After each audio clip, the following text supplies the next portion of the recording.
Hello guys, welcome to back. Good morning. सब लोग कैसे हैं? Please sit down. सब लोग कैसे हैं? तो देखिए, हम आज चैप्टर है आहार एवं पोषण, यानी कि डाइट एंड न्यूट्रिशन, यानी कि आहार एवं पोषण आज चैप्टर पढ़ाएंगे और सभी बच्चे ध्यान देंगे। एक बार जोरदार ताली बजा दीजिए।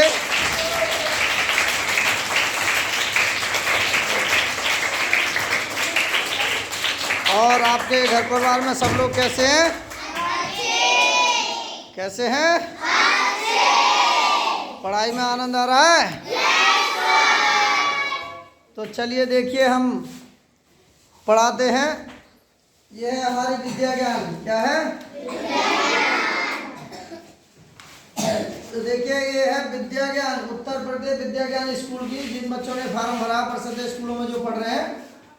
और उनका टेस्ट है कितनी तारीख को? 18 दिसंबर को एग्जाम लगा हुआ है। और हम ज़्यादातर कोशिश ये कर रहे हैं कि कोई क्वेश्चन ना छूटे। और ध्यान में देखिए, हम इस पार्ट से, इसमें है साइंस का टॉपिक है, पार्ट नंबर है, यह पार्ट आहार एवं पोषण, अध्याय नंबर 14 है। अध्याय नंबर 14 है। ठीक है, देखिए आहार के विषय में बताएंगे हम। एक बार ध्यान देंगे। देखिए, आहार एवं पोषण, डाइट एंड न्यूट्रिशन। तो देखिए, भोजन क्या है? बात यहाँ आती है, भोजन क्या है? सभी बच्चों को जरूरत है भोजन की, नहीं? तो देखिए, भोजन क्या है? हम पढ़ते हैं, भोजन वह पोषक पदार्थ है जो किसी जीव द्वारा वृद्धि कार्य, शरीर के विभिन्न अंगों की मरम्मत और जीवन क्रियाओं के संचालन हेतु ऊर्जा प्रदान करने के लिए ग्रहण किया जाता है। क्या किया जाता है? ग्रहण किया जाता है। सभी जीवधारियां, या सभी जीवधारियों को भोजन की आवश्यकता होती है। भोजन से हमको क्या मिलती है? प्रोटीन, वसा, विटामिन, कार्बोहाइड्रेट और खनिज लवण आदि प्राप्त होते हैं। इन सभी तत्वों की आवश्यकता होती है हमारे विकास के लिए, हमारी वृद्धि के लिए, हमारे स्वास्थ्य के लिए इनकी आवश्यकता होती है। जैसे नोट में लिखा है, पौधे तथा जंतु दोनों ही हमारे भोजन के लिए मुख्य स्रोत हैं। देखिए, भोजन पौधों से भी मिलता है हमारे लिए, और भोजन जंतुओं से भी मिलता है। मांस नहीं खाते हैं? तो मांस हमारा क्या है? भोजन भी है। जैसे हमने लिखा भी है, फसली जो पौधों से जो मिलता है हमें, पौधों से हमें भोज्य पदार्थ मिलते हैं। क्या मिलते हैं? भोज्य पदार्थ, और विटामिन और प्रोटीन और खनिज लवण आदि, यानी और भी मिलते हैं। ठीक है। अब है गाय, नंबर 2 पे गाय, भैंस, बकरी से हमें क्या मिलता है? दूध। क्या मिलता है? दूध। अगला है कुक्कुट। क्या है? अरे कुक्कुट। कुक्कुट कहते हैं, किसको कहते हैं? किसको पता है? कुक्कुट, मुर्गी को। कुक्कुट किसे कहते हैं? मुर्गी को। कुक्कुट किसे कहते हैं? मुर्गी को। तो देखिए, भोजन हमने बताया था, भोजन क्या है? तो देखिए, भोजन वह पोषक पदार्थ है जो किसी जीव द्वारा वृद्धि कार्य और शरीर के विभिन्न अंगों की मरम्मत के लिए और उनकी जीवन क्रियाओं के संचालन हेतु ऊर्जा प्राप्त करने के लिए ग्रहण किया जाता है। सभी जीवधारियों को भोजन की आवश्यकता होती है। भोजन से हमें प्रोटीन भी मिलता है, वसा भी मिलती है, विटामिन भी, कार्बोहाइड्रेट, खनिज लवण प्राप्त होते हैं। ठीक है। अब हम चल रहे थे, बकरी से दूध और मांस मिलता है। बकरी से क्या मिलता है? दूध और मांस। तो बकरी से क्या मिलता है? दूध और मांस। बकरी क्यों पाली जाती है? या तो दूध के लिए पाली जाती है या मांस के लिए। तो बकरी जो पाली जाती है मांस और दूध के लिए पाली जाती है। सूअर से हमको क्या प्राप्त होता है? मांस। सूअर से क्या प्राप्त होता है? मांस। अब देखिए हमने 5 नंबर बता दिए हैं। अगला देखिए बसा। बसा जो है हमें दूध का सबसे ज्यादा घटने और बढ़ने वाला अवयव है। भाई दूध जो होता है ना, भैंस का हो या गाय का या बकरी का या मनुष्य का, किसी का भी दूध हो, उसमें जो वसा होती है सबसे ज्यादा घट और बढ़ने वाला अवयव है, पदार्थ है। नंबर दूसरा, 1 ग्राम वसा के यानी कि 1 ग्राम वसा खाने से हमें 9.3 किलो कैलोरी प्राप्त होती है। किलो कैलोरी का मतलब ऊर्जा, ताकत मिलती है हमें। अगर 1 ग्राम हमने घी खा लिया, वसा में घी होता है। दूसरा है जो वसा में घुल जाती है, कौन कौन सी विटामिन है? ए, डी, ई, के, इन्हें बोलते हैं अधिक।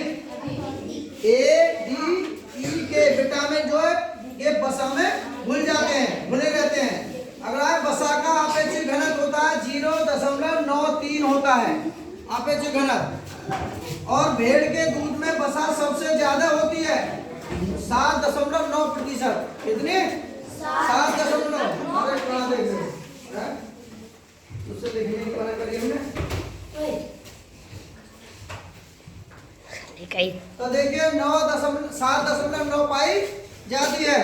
अगला है दूध का मूल्य निर्धारण वसा द्वारा होता है। देखिए दूध का जो मूल्य निर्धारित होता है ना, अगर जिसमें वसा ज्यादा होगी, समझ रहे ना, जिसमें वसा ज्यादा होगी तभी दूध का मूल्य बढ़िया हाई मिलेगा। तुम देखते हैं जब दूध को डेयरी पे ले जाते हैं तो क्या निकालता है? वो नंबर ही तो निकालता है। तो वो जो किस पर निर्धारित होता है? उसका दूध का मूल्य निर्धारित वसा पर। जितना घी की मात्रा होगी दूध में उतना ही मूल्य ज्यादा होगा। फिर है वसा। वसा के स्रोत, वसा किस किस से मिलता है? देखिए वसा दूध में गोलिकाओं, किसके रूप में? गोलिकाओं के रूप में मिलता है वसा, या निलंबन के रूप में मिलता है, जिसे सस्पेंशन कहते हैं। गोलिकाओं के रूप में पाई जाती है वसा। और वसा के स्रोत है घी। घी में क्या पाई जाती है? वसा। मक्खन को भी वसा कहते हैं, घी को भी वसा कहते हैं। बादाम में जो मिलता है वो भी वसा है। पनीर है, अंडा है, मांस है, सोयाबीन है, वनस्पति तेल, इन ये सब क्या है? वसा के स्रोत हैं। इसमें वसा पाई जाती है। और वसा को पचाने के लिए हमें हार्ड वर्क करना पड़ेगा, कठिन काम करना पड़ेगा जब पचती है। और जंतुओं से जो मिलती है ना वसा, वो कैसी होती है? अर्धठोस। कैसी होती है? आधी ठोस होती है। और जबकि वनस्पति से जो मिलती है ना, वो तरल रूप में मिलती है। किस रूप में? तरल रूपों में। वसा जो है जंतुओं द्वारा अगर मिलेगी तो अर्धठोस मिलेगी, अर्धठोस के रूप में, और वनस्पतियों से मिलेगी तरल रूप में। फिर है वसा जो है ग्लिसरॉल। वसा एक ग्लिसरॉल एवं बसीय, वसा ग्लिसरॉल एवं बसीय अम्ल की एस्टर होती है। क्या होती है? एस्टर होती है। अब है वसा। वसा से मिली ऊर्जा शरीर के, जो वसा हम जो खाते हैं ना, घी या बादाम या पनीर, मक्खन, अंडा, मांस, सोयाबीन जो हम खाते हैं, इससे जो ऊर्जा मिलती है ना, हमारे शरीर का क्या निश्चित करती है? ताप को निश्चित करती है। क्या करती है?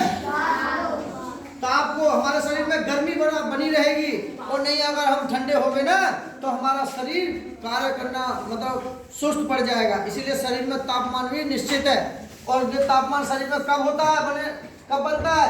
जब हमारे अंदर वसा की मात्रा होगी। तो वसा से मिली ऊर्जा शरीर के निश्चित ताप को बनाए रखती है, और इसी के बाद कोशिका कला जो होती है ना, उसका निर्माण होता है। कोशिका कला का क्या होता है? निर्माण। जो हमारा शरीर जैसे ईंटों से ईंट रख करके क्या किसका निर्माण होता है? भवन का।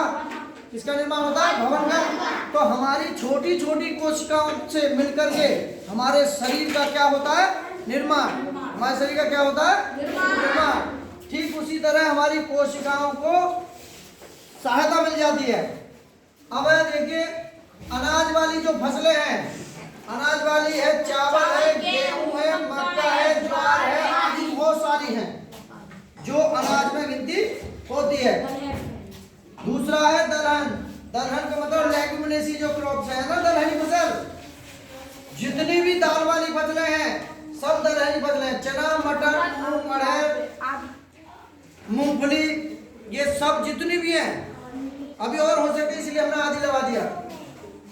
नंबर 3 तिलहन, जिनसे तेल निकलता है, जिससे तेल निकलता है। सरसों से क्या निकलता है? और सरसों सबसे ज्यादा हमारे भारत में कहाँ उगाई जाती है? भरतपुर राजस्थान में।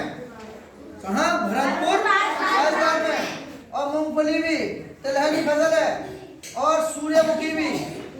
ठीक है, देखिए मूंगफली जो फसल है ना, ये दालों में भी गिनती की जाती है इसकी, और तेल में भी, क्योंकि 2 पार्ट जिसके हो जाते हैं ना वो दलहनी होती है। तो मूंगफली के 2 पार्ट हो जाते हैं, तो ये 2 बीजपत्री हो जाती है, तो इसलिए ये दलहनी फसलों में भी गिनती इसकी होती है। लेकिन तेल में ज्यादा इसकी मात्रा पाई जाती है। सरगरा फसलें, सरगरा वाली गन्ना है, चुकंदर है आदि। और फिर बागवानी फसलें जो घने बाग की तरह बढ़ती हैं, चाय है, कॉफी है, नारियल है आदि। फिर है सब्जी वाली फसलें, आप जानते हैं आलू, बैंगन, भिंडी, तोरई, सब सब्जी है आदि है। बहुत सारी है सब्जी की फसलें। फिर है मसाले वाली सब्जी, मसाले वाली फसलें, हल्दी, मिर्च, धनिया आदि। फिर है फल वाली फसलें, आम, अमरूद, अनार, सेब आदि। ये सब हमारे यानी कि भारत के कुछ फसली पौधे एवं उनके प्राप्त भोज्य पदार्थ। जो हमारे भारत की जो फसलें हैं ना, फसली पौधे, उनसे भोज्य पदार्थ जो मिलते हैं, ये इनकी लिस्ट है। ठीक है, अब देखिए हम जो है, देखिए हम कुछ और भी सुनते रहेंगे, हम कुछ बता रहे हैं और ध्यान से सुनते रहेंगे। हाँ देखिए हम बोल रहे हैं, बस सुनेंगे सब बच्चे। ठीक है, यहाँ कुछ और भी है। देखिए प्रोटीन होती है, औसतन प्रोटीन की मात्रा गाय में 3.5% पाई जाती है और भैंस के दूध में 3.6 पाई जाती है। कितने दशमलव? 3.6। भैंस के दूध में कितनी पाई जाती है प्रोटीन? 3.6%। और गाय के दूध में हमने बताया 3.5%। और भेड़ के दूध में 3.5% पाई जाती है प्रोटीन। और दूध प्रोटीन के मुख्य भाग जैसे केसीन, एल्बुमिन और ग्लोब्यूलिन, 3 प्रकार की प्रोटीन है। केसीन, एल्बुमिन और ग्लोब्यूलिन। तो केसीन की परसेंट अधिक होती है, 80%। फिर दूध में 0.5% नाइट्रोजन की मात्रा विद्यमान रहती है। दूध में प्रोटीन पायस यानी क्लोराइड के रूप में पाई जाती है। फिर दूध प्रोटीन का निर्धारण जेल्डॉन विधि से या फाइनेंस विधि से द्वारा होता है। जेल्डॉन विधि या फाइनेंस विधि द्वारा किया जाता है। अब देखिए दूध में जो वसा लैक्टोज होता है, क्या होता है? लैक्टोज। तो लैक्टोज दूध का मुख्य कार्बोहाइड्रेट है। लैक्टोज के कारण दूध मीठा होता है। दूध मीठा किसके कारण होता है? लैक्टोज। किसके कारण? लैक्टोज। किसको पता चल गया? हाथ खड़े करें। अच्छा, दूध जो मीठा होता है किसके कारण होता है? लैक्टोज। ताली बजाइए एक बार। किसके कारण होता है? लैक्टोज। अब दूध के मुख्य शर्करा कौन सी होती है? लैक्टोज। दूध में जो शर्करा पाई जाती है कौन सी होती है? लैक्टोज। अगर कोई आपसे पूछे कि दूध में पाई जाने वाली शर्करा का नाम क्या है, तो क्या है? लैक्टोज। दूध में घोल के रूप में पाई जाती है लैक्टोज जो है। और लैक्टोज जो दूध शर्करा दूध में सबसे कम घटने और बढ़ने वाला अवयव है, परंतु यह दूध में अस्थिर होती है क्योंकि जीवाणु उसे किण्वित कर लैक्टिक अम्ल में बदल देते हैं। 1 ग्राम लैक्टोज के दहन से 4 किलो कैलोरी ऊर्जा प्राप्त होती है। सामान्यतः गाय के दूध में लैक्टोज की मात्रा 4.9% तक पाई जाती जाती है, जबकि भैंस के दूध में 5.4% तक पाई जाती है, जबकि मानव के दूध में 6.9% तक पाई जाती है। और साहिवाल नस्ल की गाय के दूध में लैक्टोज 5.0% तक पाई जाती है, इसीलिए इसका दूध मीठा अधिक होता है। अब खनिज लवण, सुन ले, खनिज लवण ये तुम्हारे विद्या ज्ञान में है सब। खनिज लवण इनमें मुख्यतः कैल्शियम और फास्फोरस होते हैं। खनिज में 1% कम पाई जाती है दूध की मात्रा। दूध में खनिज लवण घोल के रूप में पाए जाते हैं। दूध में लोहा तत्व की कमी पाई जाती है। दूध में किसकी कमी पाई जाती है?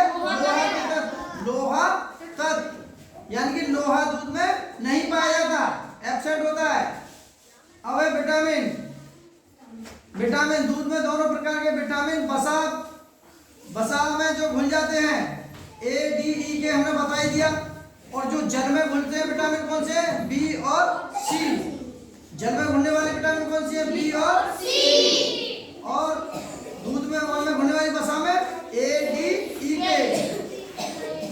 दूध में विटामिन सी कमजोर साधन है। दूध में विटामिन सी कमजोर साधन है, यानी कि विटामिन सी नहीं पाई जाती है। पाई भी जाएगी तो बहुत कम मात्रा में, लेकिन वैसे एब्सेंट होती है। ठीक है, अब देखिए, अब सब भैंस क्या देती है हमारी? दूध। भैंस किसने देखी है? क्या बात, हाथ नीचे करिए। भैंस सबके घर है? तो देखिए यहाँ में जो हम जो पढ़ा रहे हैं ना, इसमें सारी चीजें दी हुई हैं। बहुत अच्छा टॉपिक है, आहार से संबंधित। तो जब भैंस हमने देखी है तो भैंस का वैज्ञानिक नाम भी दे रखा है इसमें किताब में, लेकिन बुफेलो बुवेलिस। बुफेलो बुवेलिस इसका जंतु वैज्ञानिक नाम है भैंस का। और भैंस हमारे भारत में 2 प्रकार की पाई जाती है। क्या प्रकार की? 2 प्रकार की, एक जलीय भैंस और एक दलदली भैंस। एक तो जलीय भैंस, जलीय भैंस वो होती है जो जल में तैरना पसंद करती है, और दलदली भैंस वो होती है जो कीचड़ में लौटना पसंद करती है। और हमारे भारत में कौन सी भैंस पाई जाती है? दलदली, यानी कि कीच में लेटना पसंद करने वाली भैंसें भारत में पाई जाती हैं। हमारे भारत में कौन सी भैंसें पाई जाती है? दलदली भैंसें। और जो जल में तैरने वाली भैंस है ना, उनमें गुणसूत्र होते हैं 2n50 और दलदली में होते हैं 2n48। ठीक है, 2n48। तो देखिए इसमें और भी है। अब दूध के विषय में बताएंगे, भैंस के दूध के विषय में सुनेंगे।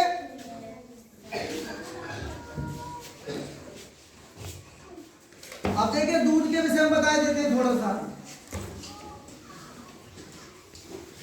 दूध है देखिए स्वस्थ पालतू मादा पशुओं से, स्वस्थ पालतू मादा पशुओं से, कौन से पशुओं से? मादा पशुओं से, जो हम अपने घरों में पालते हैं।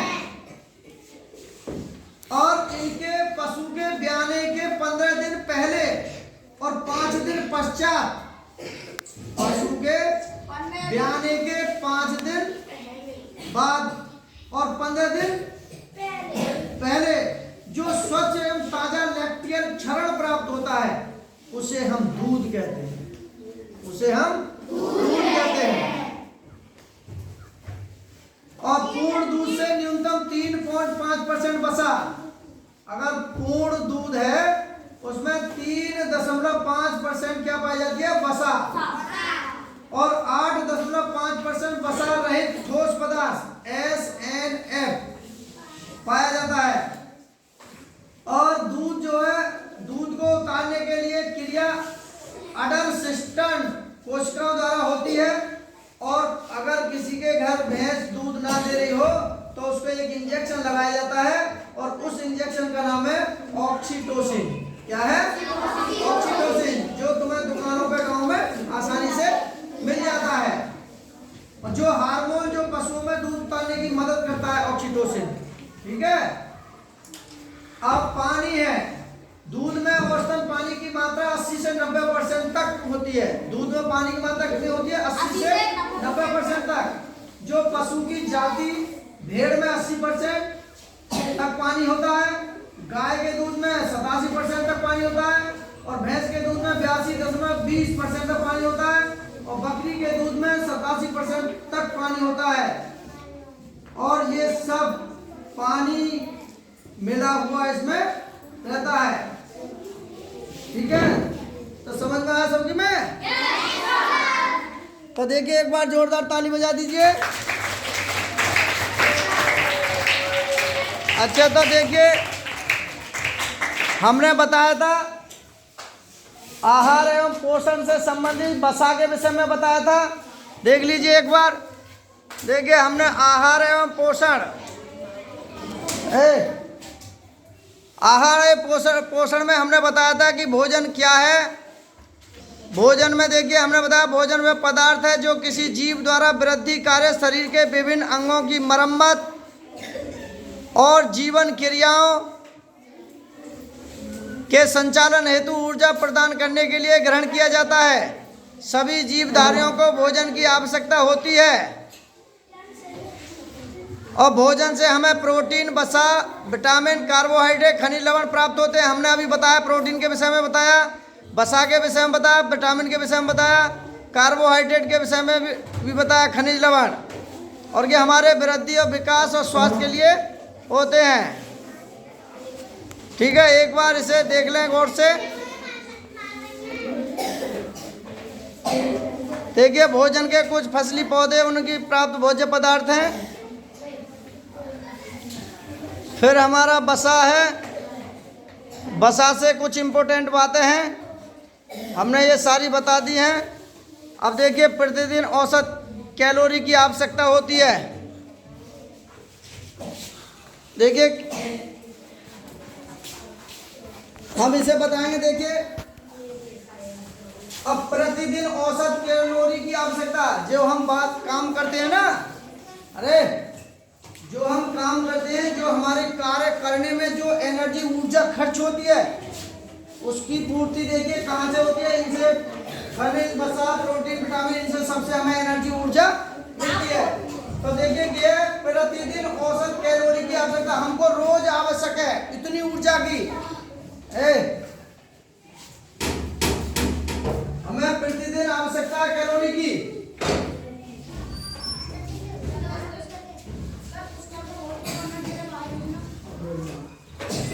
पुष्कर मोहित कौन से हैं? पुष्कर मोहित।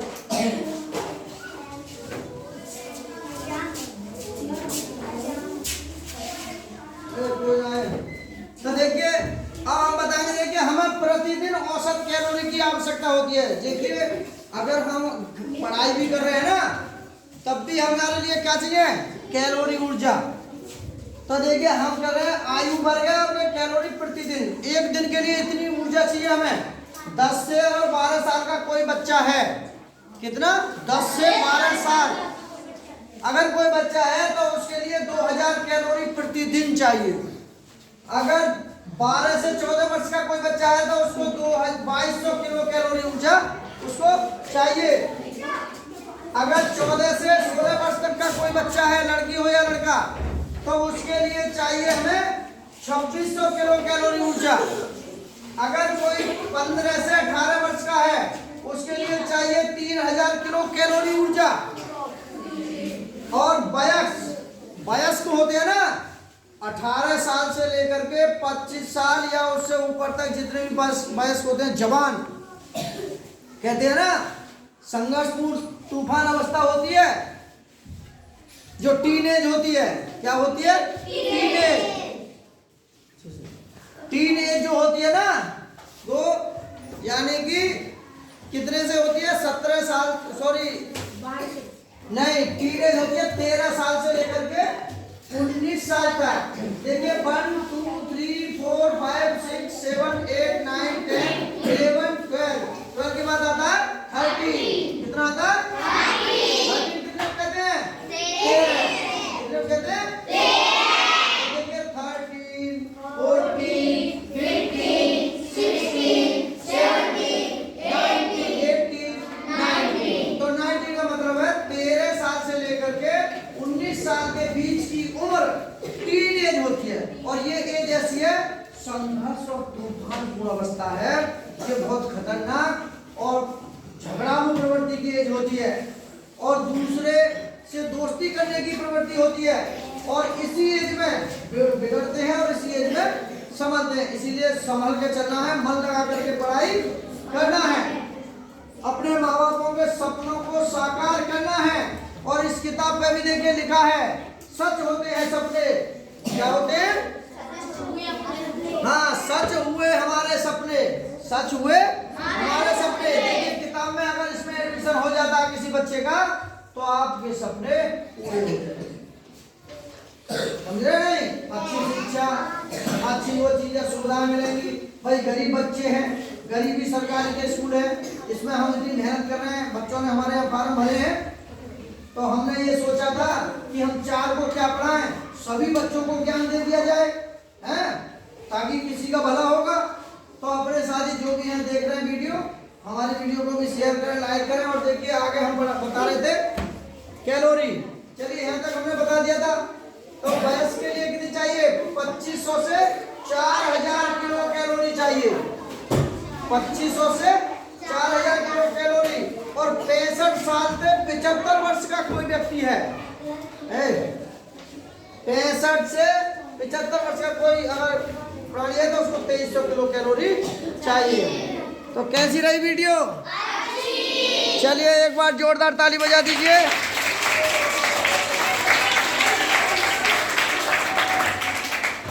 मजा आया? अच्छा, किस किस को समझ में आए हाथ खड़े करें। बहुत अच्छे, आनंद आया पढ़ने में? चलिए तो वीडियो अगर अच्छी लगी हो तो लाइक करना और सब्सक्राइब करना। Okay bye.